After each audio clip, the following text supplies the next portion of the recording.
sikit nak respon kepada last point lah. Okey, saya ucapkan terima kasihlah kepada Tan Sri atas jawapannya yang diberi. Saya melihat contoh yang diberikan ya, bahawa kita ni sebagai satu syarikat ya, maka bila kita pinjam dan kita belanja tapi kita dapat pulangan, dan ini kalau kita nak gunakan sebagai satu perumpamaan, boleh diguna pakai, tetapi mengapa dalam keadaan itu kita punya percentage kepada kita punya GDP semakin naik? Lalu kalau kita melihat bahawa syarikat kita ni sebagai negara kita ini sebagai satu syarikat, tidakkah sepatutnya kita menentukan bahawa percentage kita punya hutang kepada kita punya GDP itu juga menunjukkan satu penurunan, dan mesti ada satu sebab mengapa pada asalnya ditetapkan peratusan sebagai 55% itu sebagai satu kayu pengukur ya, sebagai satu guideline untuk kita nak cuba elak. Ya betul, kita punya kekayaan dan nilai GDP kita meningkat, tetapi pada masa yang sama hutang negara kita pun meningkat. Lalu ini menimbulkan persoalan, sejauh manakah hutang yang kita perolehi, yang kita gunakan telah mendatangkan hasil yang menguntungkan. Dan ada disebutkan juga bahawa soal hutang naik tak apa asalkan pendapatan kita juga bertambah. Hakikatnya pendapatan kita tidak bertambah, kerana sekarang ini kalau kita bandingkan dengan tahun kalau tak silap saya 2009, pendapatan kita telah pun menunjuk, dan ini menyebabkan timbul persoalan, kalaulah dalam keadaan sekarang ini di mana pendapatan kita sebahagian besarnya adalah daripada minyak dan gas, apakah yang akan berlaku bila masa depan resource ini yang depletable, yang non-renewable ini akan kehabisan. Lalu sepatutnya sebagai satu kerajaan yang seperti mana yang disebutkan, kerajaan yang bertanggungjawab, kita mesti memikirkan satu cara untuk menentukan bahawa kekayaan yang kita guna pakai sekarang yang akan habis dalam masa mungkin 10, 15, 20 tahun ke apa, ianya menghasilkan punca-punca pendapatan yang baru. Dan setakat ini apa yang kita telah lihat, semua pinjaman-pinjaman yang dilakukan dan perbelanjaan yang dilakukan, kita telah gagal. Kita masuk dalam industri heavy industry, Pewaja lengkop. Kita masuk dalam bidang IT, Cyberjaya lengkop. Kita masuk dalam otomotif, car, heavy industry, car dan sebagainya, Proton sampai sekarang ni tak dapat kita selesaikan. Lalu di manakah projek yang kita kata kita sebagai satu syarikat, kita telah laburkan wang negara ini dan resources negara ini untuk menghasilkan satu bisnes yang mendatangkan pulangan itu? Kalau betul lah pulangan itu dapat dihasilkan, sudah semestinya peratusan ratio di antara kita punya national debt dengan GDP dapat kita kawal.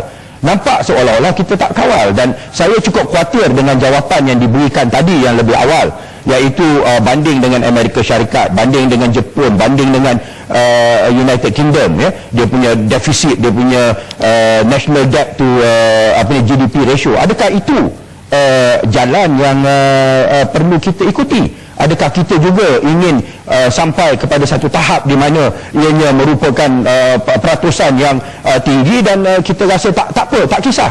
Ya, saya rasa kalau dengan cara itu ianya tidak menunjukkan sikap yang bertanggungjawab. Saya minta serah kepada Indra Mahkota, boleh tak Tan Sri? Ikat saja Tan Sri, boleh ya? Terima kasih. Saya cuma nak bertanya yang tak sempat tadi sebelum Tan Sri berpindah. Tan Sri ada sebut dengan jelas kata pertumbuhan dijangka dan sekitar 5.3, kalau ada sedikit turun, sedikit naik. Persoalannya sebab kita ada umumkan sasaran negara untuk 2015, kita nak wujudkan negara berpendapatan tinggi, yang mana pendapatan kita daripada 17,000 kepada 38,000 ringgit per kapita setahun. Ini memang kita letakkan sasaran, dan kita berharap, saya juga berharap, semua orang berharap kita boleh capai. Tetapi ada satu syarat. Syaratnya ialah pertumbuhan mestilah sekurang-kurangnya 6% setahun untuk 3 tahun berturut-turut tanpa gagal. Sekarang kita telah masuk tahun kedua yang mana unjuran dan juga capaian yang benar pun kita tidak dapat. Tahun lepas 2010, Tan Sri sendiri pun tahu bahawa pertumbuhan sebenar terikat dalam sekitar 5% kurang, dan kali ini anggarannya 5.3. Saya berharap kita boleh capai 5.5. Saya berharap, tetapi juga jauh daripada sasaran untuk kita jadikan negara berpendapatan tinggi. Ini pertama yang saya rasa agak mengelirukan perkara itu. Kita janji kepada rakyat kita nak buat negara berpendapatan tinggi. Sebab itu angka NKRA yang Ketua Pembangkang juga sebut di Politika Ekonomi Gombak, angka tersebut merujuk kepada perkara yang sama yang Tan Sri ulas pada peringkat awal tadi. Maknanya ada diskrepansi yang cukup besar dari segi angka kita, sebab kita nak supaya growth atau pertumbuhan 6% mungkin boleh kita capai untuk menjanjikan negara berpendapatan tinggi. Dan kalau sekiranya yang betul benarkan, sebab mungkin depan tak ada peluang untuk bertanya lagi. Tak benar memang, tapi kalau kita buka perkara ini jadi perbincangan baru, jadi kita dah terpesong dari peraturan memang. Tapi ini yang Tan Sri pengurusi saya faham semua orang bijak bercakap, tahu mengetahui, tapi persoalannya macam mana to pose a question. Okey, terima kasih Yang Di-Pertua. Yang terakhir, kita nak capai negara pendapatan tinggi, kemudian Tan Sri sebut tadi 75% rakyat kita dalam braket 3,000 pendapatan ke bawah. 75%. Kalau begini Tan Sri, apa guna kita nak cari sumber baru dengan perkenalkan cukai baru yang dikatakan cukai yang lebih adil? Maksudnya 3,000 pendapatan ke bawah ni 75%. Adakah ini golongan yang kita nak besarkan braket cukai kita untuk kutip?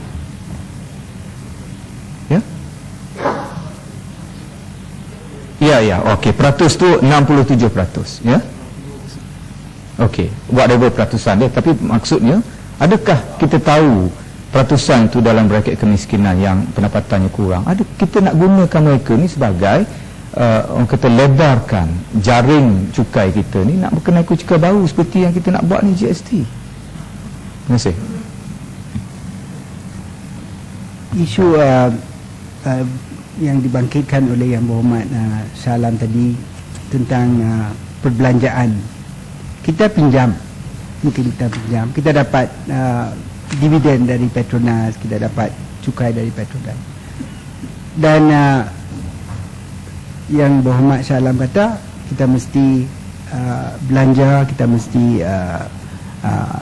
buat modal itu, memberi peruntukan dan tanaman modal itu dalam bidang-bidang yang dapat memberi pulangan. Betul. Inilah apa yang kita buat. Kita dapat pinjaman, kita dapat dividen, kita dapat hasil. Di mana kita letak hasil itu? 25% saya sebut tadi dah. 25% dari peruntukan kita buat untuk, kita beri untuk pendidikan, pelajaran. Mana ada negara lain tiap-tiap tahun dalam tempoh 54 tahun, tiap-tiap tahun 25%, ambil 25% untuk pendidikan. Dan melalui pendidikanlah kita dapat mewujudkan kita sendiri dari anak-anak orang miskin menjadi ahli parlimen, dan inilah cara kita menggunakan duit pinjaman atau cukai atau dividen untuk long term investment. Ya, tapi saya merujuk kepada the figures. Kalau kita ni sebagai satu syarikat dan kita buat pinjaman, lepas tu kita punya pinjaman, bila kita labur, kita mendapat hasil, lepas tu kita punya pinjaman bukan semakin bertambah in ratio to our wealth, kan? Sepatutnya ianya bukan kita semakin banyak in debt, yeah? And the measurement is the percentage of national debt to GDP. Tapi itu teknikal lah, nanti kita teknikal ni lah figure, pasal falsafah tu kita semua faham. Kita nak the final kan. Berhujung isu yang dibangkitkan oleh Yang Berhormat Indra Mahkota adalah kita untuk menjadi sebuah negara maju, sebuah negara berpendapatan tinggi, kita memerlukan 5.8%. kadar pentubuhan setiap tahun mulai tahun ini sampai ke tahun 2020. Tapi tahun ini kita mungkin tak dapat mencapai 5.8%, mungkin kita capai satu angka lebih kurang 5% atau lebih dari 5% dan juga tahun depan. Tapi 5.3% atau 5% kita capai tahun 2011 dan 2012 dalam keadaan susah. Di dalam keadaan susah. Tapi selepas keadaan susah akan datang keadaan selesa. Memang isu-isu yang menjadi cabaran dalam dunia ini akan selesai dan kita akan masuk ke era selesa. Dan bila kita masuk ke era selesa, ekonomi kita semakin kukuh, kita mungkin insya-Allah akan mencapai 6% atau lebih dari 6%. Dan kita yakin, hari ini kita yakin secara purata kita akan dapat 5.8% untuk tempoh 10 tahun yang akan datang.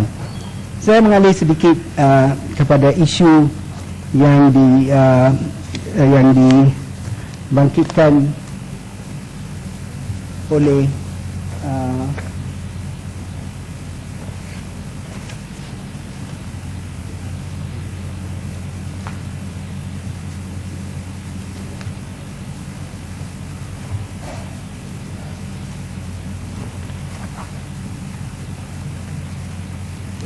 Yang Berhormat Langkawi berhubung dengan peruntukan sejumlah 420 juta ringgit untuk pembangunan di Pulau Langkawi. Alhamdulillah, Langkawi telah pun membangun dengan pesat, di mana ianya menerima kunjungan lebih 2 juta orang pelancong setiap tahun pada masa kini, baik dari dalam maupun dari luar negara. Namun kerajaan bertekad untuk terus menggilak permata Pulau Langkawi agar ianya akan menjadi destinasi pelancongan unggul bertaraf dunia, setandu dengan pulau pelancongan ternama seperti Bali, Maldives, Mauritius, Hawaii, Phuket dan lain-lain. Kerajaan yakin dan percaya ini akan dapat dicapai memandangkan Langkawi mempunyai pelbagai daya tarikan unik, termasuk kepelbagaian flora dan fauna serta anugerah semula jadi. Ke arah ini, Datuk Yang di-Pertua, kerajaan akan melancarkan pelan induk pelancongan Langkawi pada bulan Disember tahun 2011, di mana pelan ini akan memberi tumpuan kepada pembangunan sektor pelancongan dan sosioekonomi Pulau Langkawi. Peruntukan kerajaan sebanyak 420 juta ringgit yang telah diumumkan oleh Yang Amat Berhormat Perdana Menteri tempoh hari bakal digunakan berdasarkan pelaksanaan inisiatif pelan induk tersebut. Selain itu, kerajaan akan bekerjasama erat dengan sektor swasta untuk meningkatkan pelaburan swasta dalam sektor pelancongan Langkawi dalam usaha mempelbagaikan produk dan perkhidmatan yang akan dinikmati oleh para pengunjung kelak. Projek-projek yang akan dijalankan adalah bersifat inklusif yang dijangka memperkasakan sektor pelancongan di Langkawi serta memberikan spillover effect dengan izin kepada semua lapisan masyarakat tempatan termasuk nelayan dan petani. Kesan limpahan positif ini berbentuk penyediaan peluang pekerjaan serta perjalanan pendapatan yang lebih banyak dan pelbagai ke arah meningkatkan kesejahteraan masyarakat tempatan Pulau Langkawi. Dan minta penjelasan satu Yang Berhormat Menteri. Ya, terima kasih. Ya, saya ingin bertanya satu perkara berkenaan yang saya ada bangkitkan masa bahasannya. Mungkin Yang Berhormat boleh bantu ya. Berkenaan peruntukan pemberian RM500 kepada keluarga di bawah RM3,000. Saya nak tahu apa kedudukannya sekarang, sebab kami sebagai wakil rakyat menerima banyak panggilan daripada orang ramai berkenaan syarat-syarat kelayakan dan pemberiannya tersebut. Sebab kalau dalam ucapan Yang Amat Berhormat boleh menyatakan bahawa seramai 3.4 juta isi rumah akan mendapat faedah ini, saya percaya sudah pihak kementerian kerajaan sudah akan tahu apakah syarat-syarat kelayakan itu. Jadi kami boleh sampaikan kepada orang ramai. Terima kasih.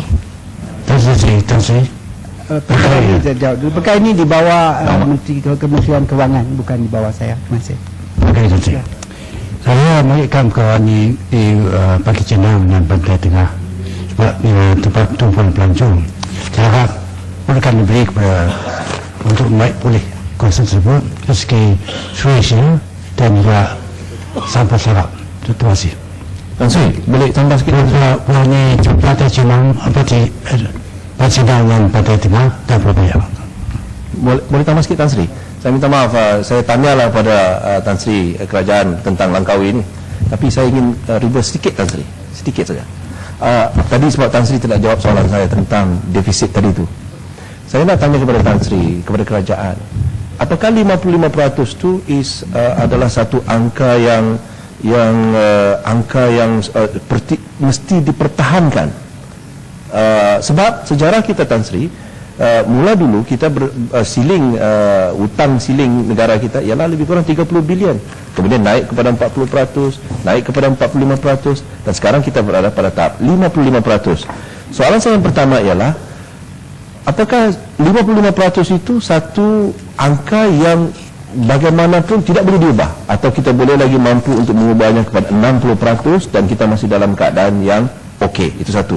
Yang keduanya, Tan Sri, bagaimana pula hutang ini, seperti mana yang kita tahu 90% hutang ini adalah daripada pasaran tempatan, daripada is a domestic debt, hutang lokal, kerana Malaysia adalah satu negara yang mana kita mempunyai kadar simpanan antara yang tertinggi, menyimpan kadar tertinggi di dunia, antara yang tertinggi. Jadi dari segi itu, apabila 55% ini breach dan kita naik kepada 60 contoh, saya kira ya, walaupun mungkin kita tidak mau berada dalam keadaan itu, tapi sebenarnya hutang itu kebanyakannya adalah hutang dalam negara kita. Dia tidak ada kena dengan negara lain. Negara kita mampu, dan sebenarnya sekarang ini pun liquidity di dalam local market kita pun begitu tinggi sekali dan mampu untuk absorb dengan izin hutang-hutang berkenaan. Jadi saya minta pandangan Tan Sri, sebab 55% terutamanya dalam keadaan krisis ekonomi dunia, apakah itu satu yang mesti dipertahankan? Terima kasih.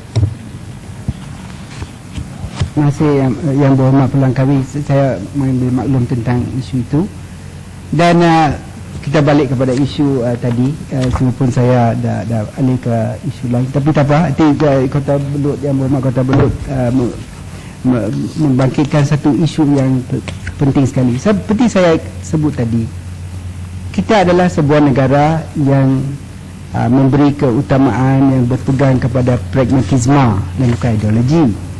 Jadi dalam isu pragmatisme itu tidak ada angka gaib, dan no magic figure. Jadi kalau ada orang kata 55% adalah magic figure, apa magic figure? Dia datang dari mana magic? Angka ini adalah satu angka yang diletakkan sebagai satu garis panduan, bukan satu perkara yang dianggap sebagai satu perkara yang penting sangat. Perkara yang penting, yang mungkin lebih penting dari angka 55% itu, seperti yang disebut oleh Yang Berhormat Kota Belud itu, berapa banyakkah pinjaman yang kita kita pinjam dari luar negara? Hanya 1.9%. Tak sampai 2% pun. 98% pinjaman adalah pinjaman dari dalam negara. Satu. Yang kedua, berapa banyakkah kita menggunakan hasil untuk membayar balik pinjaman? 10%. Itu saja. Dari hasil 10% saja kita gunakan, bukan kita separuh dari hasil kita bayar hutang, tidak, hanya 10%. Angka-angka ini mungkin lebih penting dari angka 55% tadi. Dan yang di-Pertua, saya akan Tanya Tan Sri, tanya. Terima kasih. Terima kasih. Terima kasih.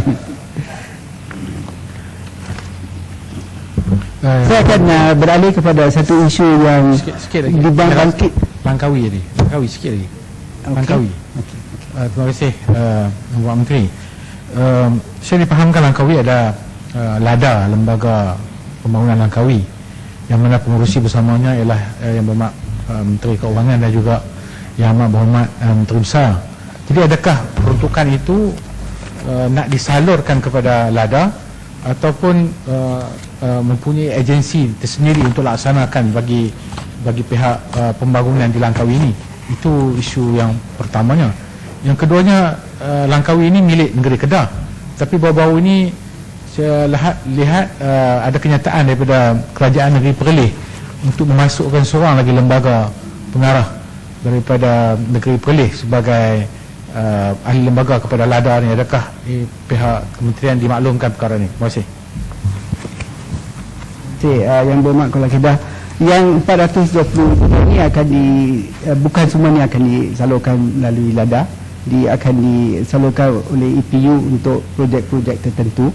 Dan yang kedua, dalam kita buat perancangan blueprint yang akan diumumkan, akan dilancarkan oleh Yang Amat Berhormat Perdana Menteri pada bulan Disember, kita sudah bincang dengan Kerajaan Negeri Kedah, dan Yang Amat Berhormat Menteri Besar Kedah sendiri telah bersetuju, telah memberi persetujuan dan begitu gembira dengan plan yang dibentuk. Berhubung dengan cadangan untuk melantik ahli dari Perlis, saya tak ada maklumat, saya tak terima maklumat tentang perkara itu. Ahli Yang Berhormat Gombak telah membangkitkan isu mengenai penghasilan teknologi minyak pirolisis. Untuk maklumat ahli-ahli yang berhormat, Petronas telah menjalankan feasibility study dengan izin untuk menghasilkan biofuel daripada biomass yang terbuang daripada industri kelapa sawit. Daripada hasil kajian yang dijalankan, pihak Petronas mendapati bahawa teknologi minyak pirolisis tidak dapat menghasilkan biofuel yang menepati spesifikasi biodiesel atau biojet. Satu lagi proses tambahan yang lebih kompleks diperlukan, dan proses ini masih lagi baru dalam industri dan belum terbukti secara komersial. Jadi buat masa ini Petronas tidak berminat, bercadang untuk melibatkan diri dalam bidang teknologi minyak pirolisis ini. Datuk Yang Dipertua, sekian saja yang saya nak jawab. Yang lain kita akan jawab secara bertulis. Terima kasih.